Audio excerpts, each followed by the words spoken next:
मान के चलो जे एगो डॉक्टर के लगे अगर जूनियर डॉक्टर बा तो कबो डॉक्टर ना चाहिए जे जूनियर डॉक्टर के हम सीनियर डॉक्टर बना दी। ठीक बा भाई लोग, यह सब बात में मिला जुला के अगर तरह कोई सपोर्ट कर दो तुम सपोर्ट करो, कोनो मुश्किल नहीं के। सपोर्ट के बदला सपोर्ट।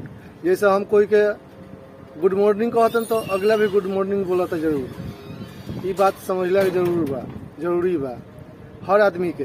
एकदम आँख मूंद के खाली लाइक कमेंट शेयर फॉलो कैला से ना हुई। इहो देखे के बा जे हम अगला के सपोर्ट करता नहीं तो अगला हमरा के सपोर्ट करता कि ना, वो लाइक अगला हमरा के समझता कि नहीं समझत। अगर समझता तो दिल खोल के सपोर्ट कैला के काम बा, अगर नहीं समझत तो वो के सपोर्ट कैला के कोनो जरूरत नहीं है। हमरा तरफ से यह बात बा। ठीक बा भाई लोग, बाकी तरह कैसन लगी थोड़ा कमेंट में जरूर बताइए लो। ठीक बा भाई लोग।